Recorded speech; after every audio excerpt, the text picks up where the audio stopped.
Assalamualaikum warahmatullahi wabarakatuh. Lanjut dari pertemuan kemarin tentang tes dan assessment. Sekarang membandingkan antaranya output dari tes atau assessment itu menjadi sebuah eh, bab terakhir di dalam language assessment dari Brown terkait grading, grade, dan students evaluation. Di sini ada beberapa percakapan ya antaranya dan guru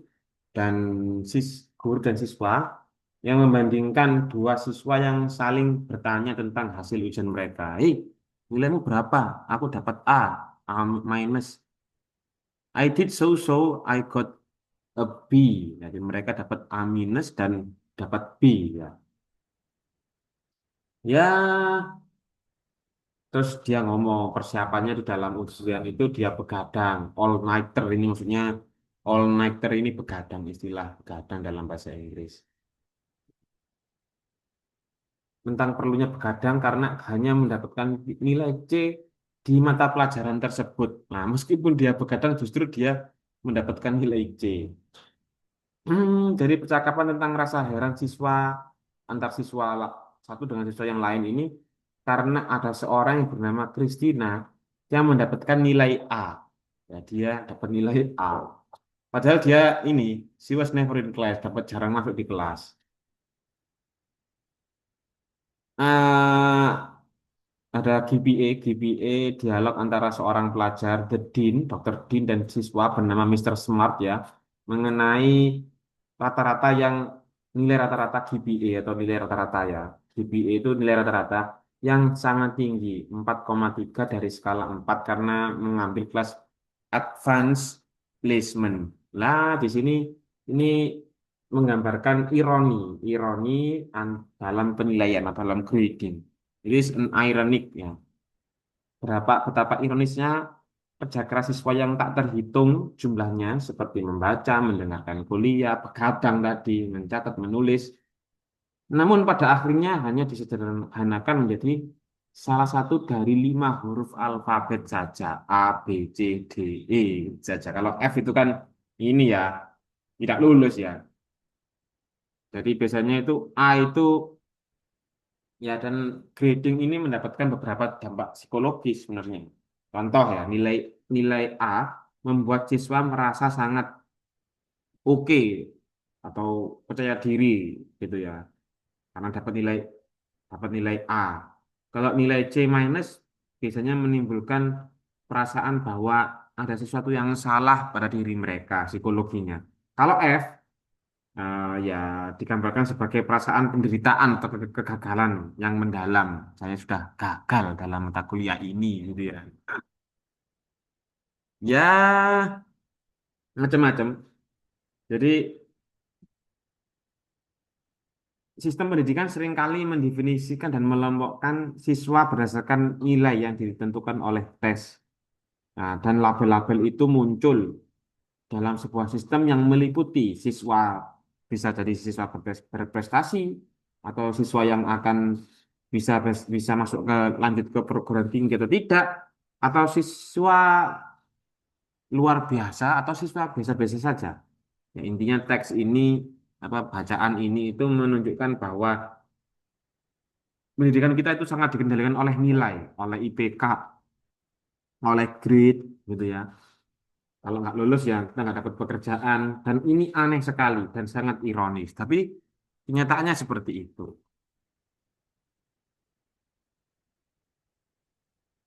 Philosophy of grading, what should grades reflect? Jadi di sini ada dasar filsafat kenapa kok grading ini penting dan apa yang menjadi refleksi terhadap grades. Yuk, ini contoh ya. You are teaching course in English in context of your choice. Choose a country, misalkan Indonesia gitu ya. Institutional situation misalkan SMA negeri, course kontennya pakai bahasa Inggris, proficiency levelnya misalkan beginners. Ya, you have been given a questionnaire to fill out. Ya, di sini ada questionnaire 83. Complete the complete the questionnaire now before reading on. Suruh menjawab ini ya soalnya ya. Direction, look at the item below and circle the letters for all items that should be considered, however, clearly or minimally. In the set of criteria for determining a final grade in course. Ya, kita disuruh menilai ya, eh, disuruh melingkari yang harus dijadikan standar dalam menilai apa saja. Yang pertama, ini tes dulu. Yang pertama, language performance of students as formally demonstrated on test quizzes and other explicit score procedure. Apakah penting performa siswa dalam demonstrasi di dalam kelas? Atau B, intuisi guru ya, informal observation of students language performance. Apakah ini juga penting? Atau oral participant in the class, keaktifan siswa dalam bertanya atau berinteraksi dengan siswa yang lain. Atau improvement over the entire course period. Improvement, dia perkembangannya itu dari nggak bisa menjadi bisa lah. Ini yang diapresiasi penting. Ataukah behavior in the class? Ya, sikap mereka, sopan santun mereka, kooperatifnya mereka, ataukah dia annoying gitu. Terus F, effort, usaha mereka. Atau G, motivation, motivasi mereka. Atau H, punctually and attendance, kehadiran mereka. Atau how many times the students bring you chocolate chip cookies. Nah, now look at the item you circled and the blank next whose item only write percentage bla bla bla add up to 10 100 if the don't just intinya ini disuruh tes. Ini yang paling penting itu yang mana sih gitu. Dengan memberi ini mengkomplitkan ini tentunya kita menjadi ini sebenarnya kita tahu ya. Intinya dalam sebuah grading itu mau nggak mau kita ada bias dari seorang guru itu. Kalau guru perempuan mungkin seringkali dikasih coklat sama siswanya, tentunya dia akan menjadi ada bias menjadi siswa favorit karena sering diberi coklat gitu. eh atau mungkin bias karena dia seorang human ya, over a test, human is more important. Mungkin begitu pandangan filsafat mereka. Jadi daripada saya ya hanya sekedar tes saja, mungkin saya akan lebih lunak dan menjadikan manusia itu sisi kemanusiaan saya untuk meluluskan dia misalnya ya. Itu menjadi utama daripada kita nggak meluluskan. Jadi saya skornya ini saya upgrade atau saya kasih tambahan nilai lah. Tuh. Atau sebuah intuisi ya. Dan hal-hal ini menjadi menjadi hal yang biasa. Untuk itu kita perlu guideline untuk eh, selecting apa ini grading kriteria agar tidak terkesan subjektif dan lebih baik gitu ya. Ada beberapa macam cara eh, atau langkah-langkah dalam grading kriteria. Ya, yang pertama, yang pertama konsistensi institusional. It is essential to components of grading to be consistent with an institutional philosophy or regulations. Ya, intinya kita tuh harus konsistensi dalam menilai sesuai dengan eh, regulasi atau peraturan dalam sekolah itu atau universitas itu ya. Jadi komponen penilaian harus selaras dengan filosofi atau peraturan lembaga. Beberapa sekolah ya mungkin mewajibkan pengurangan nilai karena mereka tidak masuk absen atau sementara yang lain hanya melihat nilai ujian akhir. Ini macam-macam ya, tapi kita harus lihat kita kan di seorang seorang guru yang dititipi amanah tuan rumahnya yang punya sekolah itu. Kalau negeri berarti yang punya rumah negara gitu kan. Dan kita harus patuh pada negara, atau institusi atau regulasi di dalam sekolah itu. Atau itu yang pertama ya, konsistensi kepada institusional. Yang nomor dua, ekspektasi implisit. Kadang-kadang institusi atau lembaga pendidikan tertentu itu memiliki harapan secara tersirat mengenai seberapa banyak nilai A atau B yang harus diberikan dalam suatu kelas.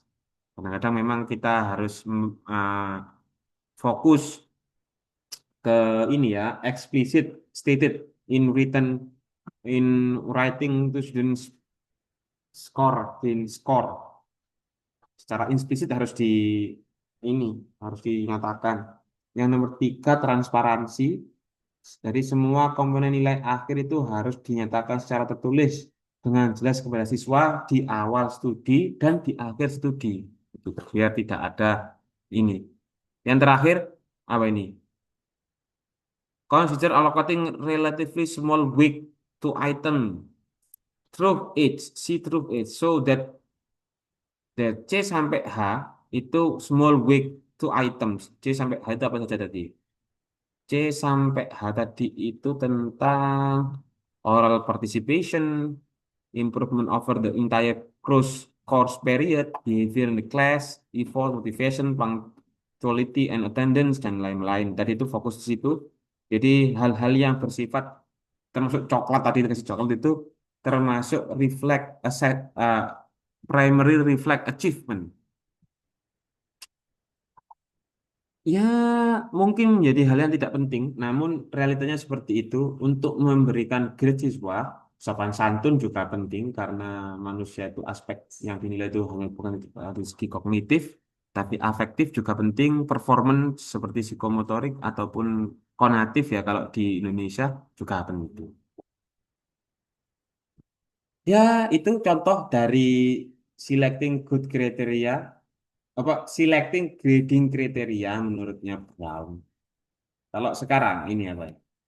Calculating grades absolute and relative grading yang kalau ketika kita memberi grade nilai pada siswa, apa yang penting ya? Yang harus menjadikan patokan itu apa? Dan yang tidak boleh diubah-ubah nilainya ya seperti itu. Dan ini penting ya, sekali untuk menjadi patokan itu seperti apa dan yang alternatif yang bisa diubah-ubah itu yang seperti apa. Ini dijelaskan.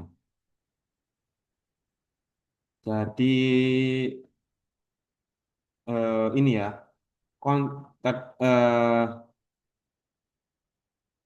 misalkan ini ada dua contoh pengalaman nyata tentang sistem penilaian di dalam pendidikan kita. Misalkan seorang siswa mendapatkan skor tinggi antara 90 sampai 95 di sini. Skor in 90 95 misalkan di sini ya. Pada pada sebuah tes atau ujian ulangan. Namun tetap mendapatkan nilai rentang C. Sementara siswa yang lain yang dianggap kurang berbakat mendapatkan lebih baik. Nah, ini kan menjadikan masalah dalam pembelajaran. Kadang-kadang guru juga tidak teliti atau kurangnya komunikasi dalam sebuah kursus sosiologi atau apa ya bahasa Inggris lah. Ada seorang profesor itu tidak menjelaskan sistem penilaian dan siswa merasa gagal saat mendapatkan skor 47 misalkan per 100. Padahal ternyata tidak ada yang mendapatkan nilai F karena sistem penilaian yang tidak transparan di awal. Nah, ini kan menjadikan kebingungan-kebingungan di dalam sebuah pembelajaran. Ini patokannya. Untuk itu ada patokan untuk absolute grading scale yang paling jadi patokan utama dalam menggrading itu seperti ini. Nilai midterm 50 poin. Ya, midterm nilainya 50 poin. Nilainya kalau A itu 45 sampai 50. Nilai B sampai 40 sampai 44 gitu ya. Kalau final 100. Other performance misalkan portofolio, ulangan, kuis itu 40 sampai 45. Di total poinnya itu 200. Berarti paling maksimal 200. Nilainya A kalau nilainya range-nya antara 180 sampai 200. Tuh, nilainya B kalau 160 sampai 79. C kalau ini dan selainnya. Gitu ya. Kalau relatif grading seperti apa kalau relatif? Relatif grading is more commonly used than absolute grading. Ini sering digunakan daripada absolute. It has the advantage of allowing your own interpretation and adjusting for unpredicted ease or difficulty of a test. Jadi ini lebih sering digunakan karena lebih ini ya fleksibel. Biasanya digunakan untuk apa? Untuk accomplish by ranking students in order to performance and assign cut-off point for grades. Nah, intinya kan kita kan ingin mendidik siswa. Kalau kita patok dia lulus, nggak bisa lulus, dia bodoh, nilainya F. Itu tentunya tidak baik ya. Kita harus menjadi hal yang lebih fleksibel karena tujuan kita itu mendidik siswa yang menjadi awal yang tidak tahu menjadi tahu. Nah, untuk itu kita bisa membuat ini ya relative grading ini menjadi tolak ukur. Misalkan awalnya itu kan nilainya kan 100 itu nilainya kan A. Lah kita flexibility ini fleksibelkan.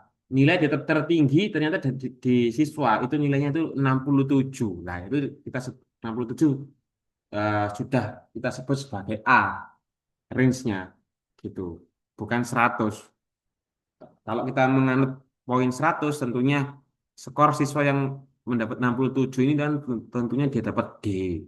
Ya, jangan begitu. Jadi kita range-kan ternyata yang 67 ini nilainya A, terus yang bawahnya 67 misalkan 60 dia nilainya skor grade-nya nilainya B dan seterusnya begitu disesuaikan. Fleksibel, nggak terlalu kaku intinya begitu.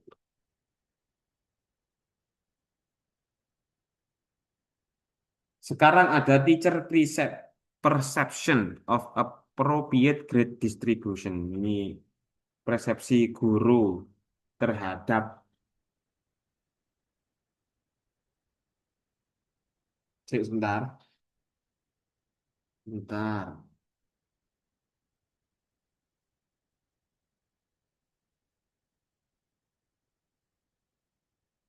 terhadap appropriate grade distribution.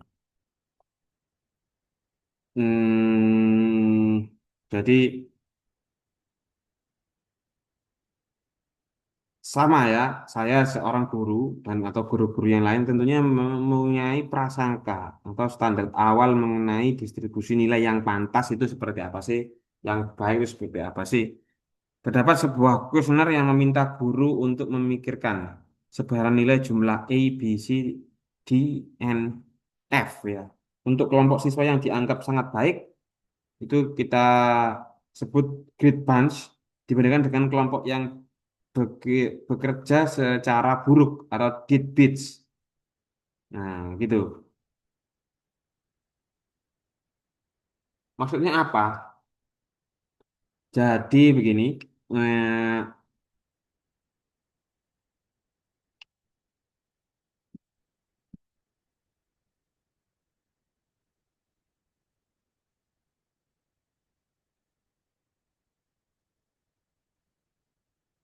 ada kuesioner di sini untuk menilai.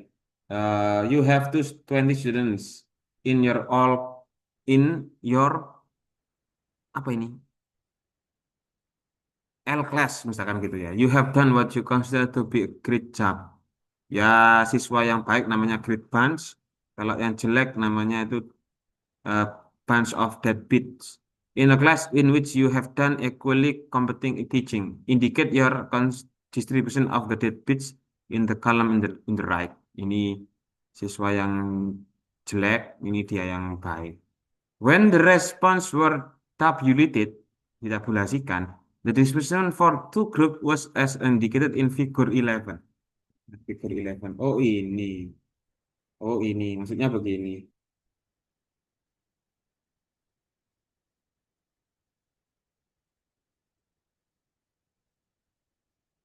Maksudnya di sini itu ternyata siswa yang mendapatkan nilai baik itu lebih banyak ya.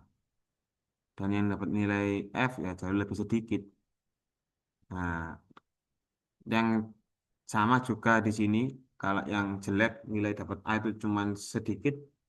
yang dapat B agak baik, yang C ternyata sangat tinggi, gitu ya. Yang dapat F itu 1,3. Jadi dari sini kita melihat bahwasannya seburuk-buruk apapun siswa itu ternyata mereka itu memiliki sisi yang unik yang tidak dapat diukur oleh hanya sebuah tes. Untuk itu eh, grade di sini ada istilahnya itu inflasi. May not, ya, their good nature and empathy for students predispose them toward assigning grade.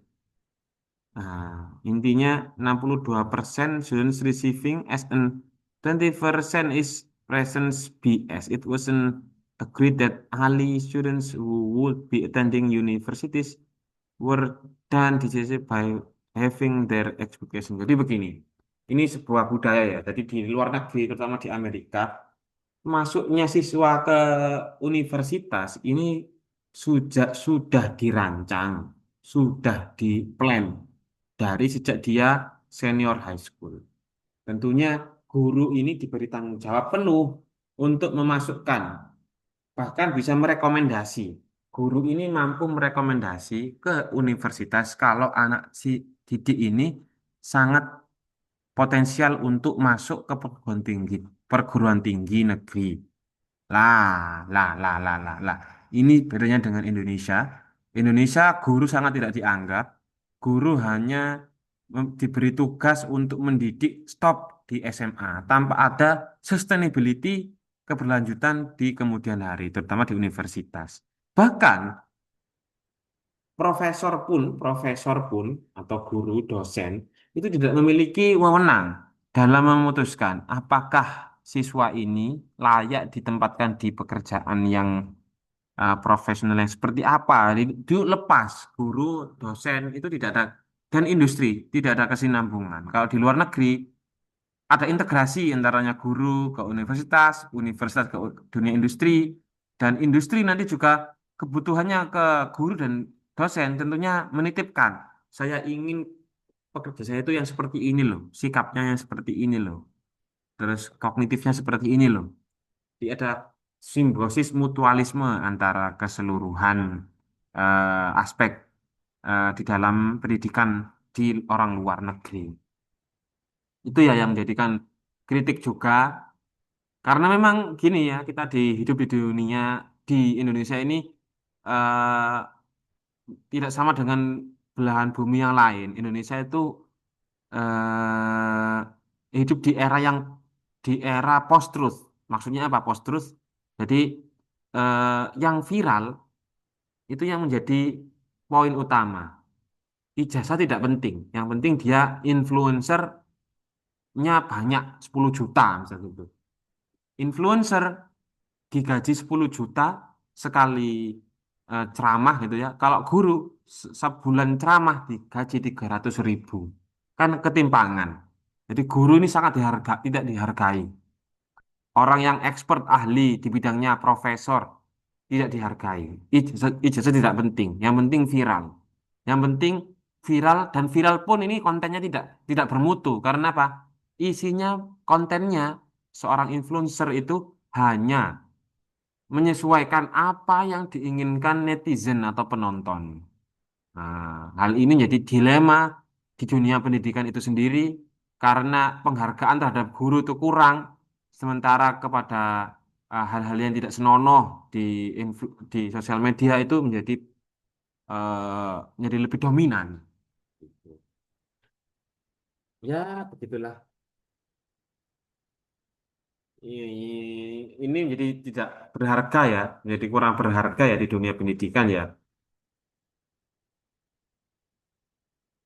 Ya, begitu. Ini lanjutnya.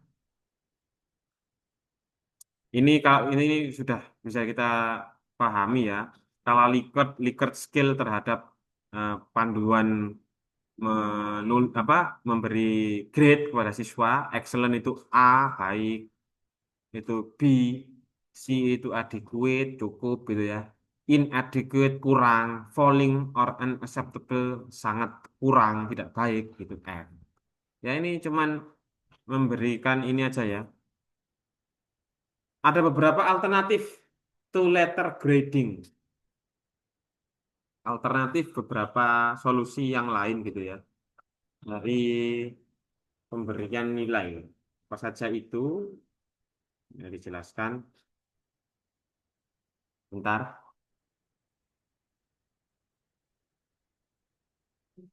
Jadi ini,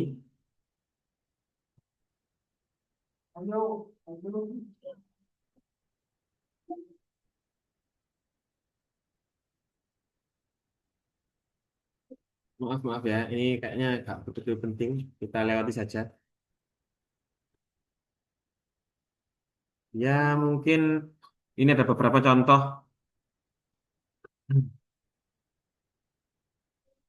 ini ya penilaian tentang reading di sini. Ada listening, eh course-nya listening nilainya itu B plus, terus apa instrukturnya memberikan kejelasan seperti ini. Nah, jadi di sini itu contoh listening,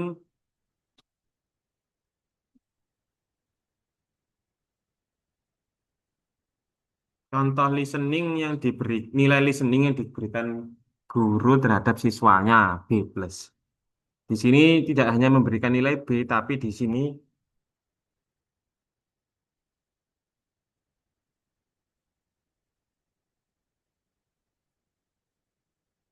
jadi di sini dijelaskan juga kenapa kok dia memberi nilai B plus itu kenapa.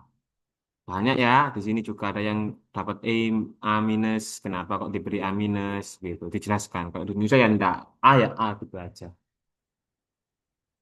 Ya banyak hal di sini contohnya ini grade nilai penilaian di dalam